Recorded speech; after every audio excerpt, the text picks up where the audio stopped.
Hey guys, it's Will. It's Hong Kong Cinema Appreciation Society. Welcome back to the channel. If you are new to the channel, welcome. And thank you for finding us. I hope you're doing well today. If you are not subscribed, then you could subscribe. It would be a huge help. I know I say it in every video, but it's true that it's a huge help. And give us a comment. Let me know what you think about this video, about the movie that I'm going to be talking about, what you think about the Blu-ray in particular. If you have the Blu-ray yet, it's not out yet. But if you did manage to get your hands on it, if you watched the film, what your thoughts on the film are. Huge shout out to our patrons. This channel would not run the way it does without the contributions that we get in Patreon. I do wicked early release videos over there. I do sometimes regular early releases, which are like a couple days to a week before they hit YouTube. And then I do a lot of exclusive content for Patreon as well. You can sign up for $2 a month, $5 a month, whatever meets your budget. We've gotten a couple new Patreons recently, so huge thanks to those people. Thanks to everyone who shares our content and all that stuff. Today we are here to talk about Taxi Hunter. Hell yeah. So this is the 88 films release of the Herman Yao film. This is coming out on the 28th of August of 2023, but I think that's the UK release date, and this is a Region A and a Region B release, so it is a UK and US release. And I think the US release is always a day after the UK, because UK Monday is release date, and in the US Tuesday is release date. So I think it's the 29th of August in the US and the 28th of August in the UK. This film was originally released in 1993. It ran in theaters in Hong Kong from October 14th to the 27th of 1993, so it was out for 2 weeks. It made about 5 million Hong Kong dollars, which I don't think is too bad. As it wasn't like a huge hit, but I don't think it was like a bomb by any means. It was directed by Herman Yao. So Herman Yao directed The Untold Story, which is a very famous, notorious, infamous, whatever you want to call it, Category 3 film from Hong Kong, also starring Anthony Wong, who is the star of this film, who you can see right here on the cover. The Ebola Syndrome, also starring Anthony Wong, directed by Herman Yao. I believe he did some of the Troublesome Night films, which are these anthology horror films. And then more recently, he's been doing kind of more mainstream stuff. Like I think he did the Shockwave movies with Andy Lau, which are like these kind of like mainstream Hong Kong action films that came out within the last like 5 or so years. I think there's 2 of them. It was written by Herman Yao, Lao Yin, Ray Mak Kai Chung, and Tony Leung Hung Hua. There's an interview with Tony Leung Hung Hua on this release that is 29 minutes long. It's a really good interview. I'll talk about that a little bit later in the video. Anthony Wong is in this film. Like I said, it also stars Yu Rong Guang, who had a really big year in 1993 because he was in Taxi Hunter. He was in Project S, which is Super Cop 2, which is the sequel / spinoff with Michelle Yeoh to the Jackie Chan film, Police Story 3 / Super Cop. And then he was in Iron Monkey with Donnie Yen in the same year. Ing Man Tat is in this film. Ing Man Tat's character has a daughter who's a reporter. She's played by Athena Chu Yoon. And then Peri Lai Hoi San plays the wife of the Anthony Wong character. Before I get into, I'm going to show off the physical release. I'm going to give you my impressions of this film, and I'm going to talk about the bonus material on here. Before I get into any of that, I feel as though the first thing I have to talk about is something that has been discussed like on Twitter and in my Facebook group and whatever else, Instagram and stuff like that, for people who have watched this film in anticipation of this release coming out or discussing on message boards and stuff like that. This is not a Category 3 film. It is a Category 2 film. In addition to the fact that it's not a Category 3 film, what is, I think, really, really worth pointing out, and this was something that was a pleasant surprise for me because I don't like extremely brutal, super gory, nasty types of films. This is not a brutal, gory splatter film. I thought from just brief descriptions I'd heard, I've never seen this film before. I thought from brief descriptions I had heard of it, and kind of from the reputation of Herman Yao, that this movie was going to be like 10 minutes of setup and then like 80 minutes of Anthony Wong just like brutally murdering people. This movie is a drama. Like, it is a straight up drama. The screenwriter says in his interview on the disc that both Anthony Wong and Herman Yao approached this movie as a prestige film. Like, they thought it was going to win them awards at the Hong Kong Film Awards. Like, they thought it was like a serious drama. And there are elements to the script and to the story and to the character setup that are really, really well done. But this is not an action movie. This is not like a Category 3, like a murder fest. It's not like a whatever, is it Death Wish? Is that the Charles Bronson? Death Wish is the Charles Bronson movie. What's the other? Suffice it to say, it's not like one of these brutal exploitation revenge movies where someone just goes nuts and is going around murdering people. Like, this is a drama about someone who experiences tremendous grief when he's very successful in his life, and then everything crashes down and he starts to really struggle and kind of lose himself. And it's really a kind of a character drama. It is not a super brutal violent, borderline horror, like exploitation type of film. So let me show you the physical release. We have artwork here from Sean Longmore, which is fantastic. And then it's the slim case again, like we got with Magic Cup, which I really like, honestly, because it's nice and self-contained and it doesn't take up a lot of space on the shelf. And I just like the material that it's made out of. I like the kind of like gray, black, translucent kind of thing. So there's the disc on the inside. This is a poster that comes out. There is no booklet in this one, so no essay or anything like that. But then you get that old school Hong Kong poster as the reversible artwork if you want to flip that over. But I did not flip that over because I do really like the Sean Longmore artwork. And then we open this up and we just have a double-sided poster on the inside. So there you go. And now this is very obviously referencing Falling Down, right? The Michael Douglas movie. I've heard a lot of people say that this is the Hong Kong version of Falling Down. I think tonally they are very different. I'm trying to remember. Falling Down is one of those movies where like I honestly can't remember if I saw it because I was whatever 10 when it came out, and I was like thought it looked cool with like the guy with the shotgun on the cover, and I liked violent movies, and I was like, oh, I should see that. And I know I've seen scenes from it, but I don't know if I've just seen clips on YouTube or in film school classes or whatever, or if I've actually seen the film. I genuinely can't remember. But the tone of this movie, I think, is pretty different from Falling Down. So I want to give you my impressions of the film because this was a first time watch for me. Then I will also talk about the very excellent bonus material that is on here. This is a really good release. So you learn a lot about the film and the context of the film and from a lot of the people who are involved in the film. So this is a film that you're interested in or that you really like. I think this is definitely a release that you should check out. But I have to really, really, really emphasize the caveat that this is not a Category 3 film and this is not a super brutal movie. You should not think of this as like a sibling or cousin or whatever to Untold Story or to Ebola Syndrome. Like it is so different from Untold Story. I couldn't finish Untold Story. If you've seen my video on that movie, which I did maybe 2 or 3 years ago, I watched maybe 70% of it and I just couldn't finish it. It was just too brutal for me. I had no problem watching this movie at all. So I was hooked right away with this film.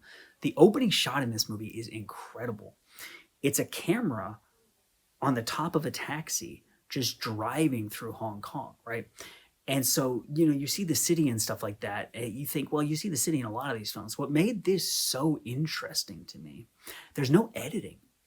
There's no like, oh, we're going to put the camera here and shoot this and then we'll edit and we'll shoot over here. Like it's just on the taxi and the taxi is driving and like the taxi stops at a red light and these buses go by and you see people walking and like it completely captures a continuous section of life in a city with all the rhythms and the movement and the geography and the feel of the city. And right away I was like, this is amazing. Like this continuous shot of just being there and being on the street and the locations in this movie. I know I talk about this a lot because I am a location junkie for these films, but the locations in this movie, it really feels like a local, like on the street Hong Kong film. Like it's not like a tourist type of film. Like they're not trying to show you like all the crazy neon lights or like all of the shots of the bay and the tourist stuff. And like it really is like an on the street local type of movie. And I said that about like As Tears Go By. I get a lot of sense of that from that film. And like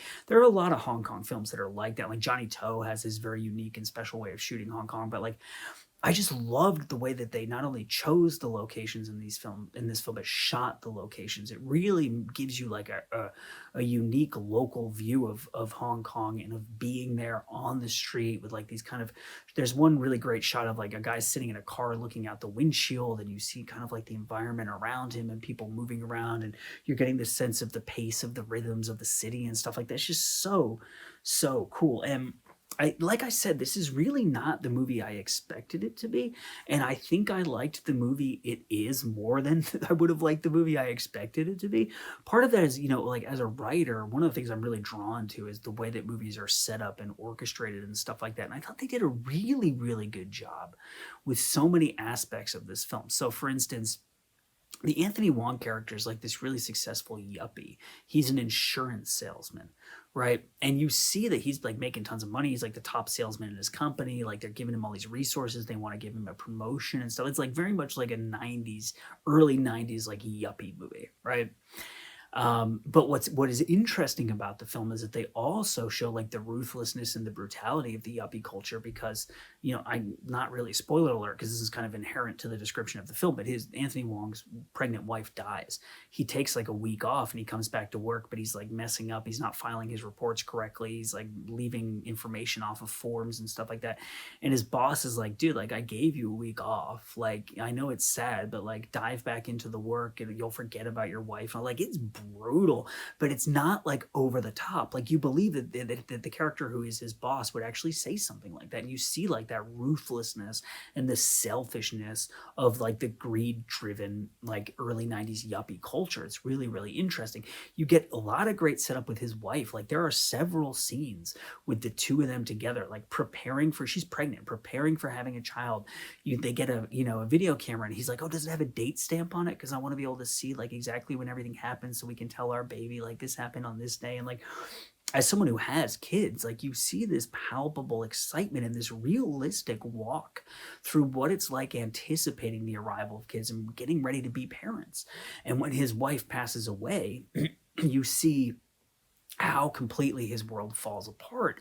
And it's a really well done character study of the Anthony Wong character. It doesn't just gloss over that stuff to get to like murder, murder, murder, murder, which is what I thought. And there's a lot of really good setups in this movie too. So like there are multiple instances in this film before the big one that sets everything off, where Anthony Wong has really negative run-ins with taxi drivers. He doesn't really react to a lot of the early ones in the film. He's like, oh, I'm sorry, or like, oh yeah, okay, whatever. He's like a little bit passive, and he's got money, so he throws money around. He just gets people off his back. He doesn't want to have conflict and stuff like that. And so you have this build. It's not just like one thing happens and he's like, oh God, but it's like, it's this build of stress in his life that is provoked by these constant negative run-ins with these cab drivers who are dicks to people and who like extort people and who bully them and things of that nature. It's really well set up. I loved Anthony Wong's performance in this movie. I honestly think it's like top 3 Anthony Wong performances for me now. There's so much nuance to it. He's so good as like the kind of passive but professionally successful yuppie. And he plays the husband part really well. And then when he kind of starts to lose it a little bit, he does that really well, but he doesn't go completely insane like he does in Untold Story. You still see who that yuppie character is. It's still in there. He's just losing his sense of himself. And it's really well nuanced and really well performed by Anthony Wong. Another thing that I think is worth mentioning that's really interesting about the yuppie stuff is that the movie really logically ties the Anthony Wong character into a criminal world so that it makes sense that he would like be able to get a gun and have someone teach him how to use a gun. So he sells insurance policies to like criminal bosses, right? And it's just, for him, it's just a way of making money. But then you start to see this really interesting thing that you see in like Tiger Cage 2, I think is another movie that has this. And you see this kind of theme in a lot of these early 90s yuppie movies, especially ones with like lawyers and stuff, like The Firm with Tom Cruise is an American example of these types of films where you see the overlap between the corporate world and the criminal world. And you see how the corporate people are just like, they're completely amoral and don't care about anything except for making money, these yuppies, right? That's like their whole life is driven by greed and professional ambition. And the criminals get into bed with them because they see people that they can maybe exploit and make money off of and have opportunities from. And you see this basically just two systems of brutality and selfishness and exploitation. One is legal, one is not. And they're all kind of intertwined. It's really this really interesting look at that. But then also you have like the logical setup of, well, how would this guy get a gun and like start threatening the lives of these taxi drivers and stuff? And then you see, oh, right, he's selling insurance policies to criminals. They trust him. They like him. He goes to them. They're like, yeah, sure, I can help you out. And just like the building of tension, like I said, like there's a really good setup of so the event that kicks off the kind of his downfall is his wife passes away because of the actions of a basically jerk cab driver, right? Why are they taking a cab when his wife is pregnant, right? Well, his car is broken down, which is set up in the plot of the movie, right? So it's smart writing because it's like, why would you take a cab? And again, as someone who has kids, my immediate thought was like, why wouldn't you call an ambulance? But I do think there's lip service. If I remember correctly, there's some lip service paid to that. Like after the cab, whatever drives away, Anthony Wong is like, I got to call an ambulance. Like, I don't know why I didn't think of that in the first place. Like there's a little bit of, business to kind of explain that. But it sets up very clearly like, oh, the car is broken down. So like the details in this movie are really well handled. And the Yu Rong Wong character is a cop, and he's like the best friend of the Anthony Wong character. And he's on the case looking for him, not knowing that it's him. And then obviously, inevitably, spoiler alert, I guess, but eventually he figures out that it's him, because otherwise, why would you have that character set up, right? You know what's going to happen at some point. And so you get that conflict and that tension. And there's some really great scenes of dramatic irony where the Yu Rong Wong character has no idea it's Anthony Wong, and they're like out at a bar talking, and like it's really well done. And like, again, if you are looking for an exploitation film or a splatter film or category 3 brutality, untold story type of film, this is not your movie.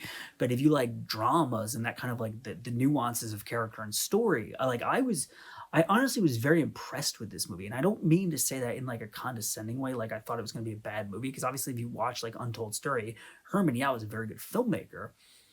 That's not my type of film. Whereas this movie, I did enjoy quite a bit, because it's like this really interesting character-driven drama. So I guess when I say I was impressed by my own expectations being upended. Not like, oh, who's this trash filmmaker? Oh, they're actually pretty good. Like, that wasn't my attitude, right? My attitude was like, this is much more to my taste, and I should have been more open-minded going into this, because this is a pretty interesting film. But again, I cannot overemphasize, this is not a category 3 film. It's not like a splatter film. I think that's a pretty good overview. I will say one thing that I thought didn't quite fit in this movie is that the Ingman Tot character is the comic relief. And he's very goofy. And in a couple scenes, like, it plays kind of well. It's like this interesting tension between like the goofiness of his character and like the more serious nature of the other cops around him and stuff. And it works pretty well. But there are other scenes where you're like, this is like, what? Like, this is like this really serious, tragic movie. And he's like the thing that I really laughed about with the Ingman Tot character is that he always wears sports clothes for American sports teams. And like in the opening scene, he's wearing like, I think he's wearing like a college football hat, a Celtic shirt, and Chicago Bulls shorts. You're like, where did he get that outfit? His outfits are really funny. But it doesn't, in the context of the film, sometimes you're like, this is weird. Why is this happening right now? It's a very minor nitpick. There's a Frank Jane commentary on here, which are always excellent. He talks a lot about like actual cab drivers in Hong Kong he's had bad experiences with, people who tried to hustle him and stuff like that. He talks a lot about the locations, which is really exciting for me, because like I said, I'm a location junkie, and I loved the way that this movie was shot and the way they used locations in it. He talks about the bios of all the people involved in the film, the actors, the writers, the cinematographer, like all those people. Is really great information. There's a 29-minute interview with the screenwriter, like I said. What's really funny about that is he talks about how his mom was like, oh, you should be an actor, because then you can make a bunch of money and have a really good career. So he like gravitated towards the film industry, but then he ended up becoming a writer and a producer. He actually originated this idea.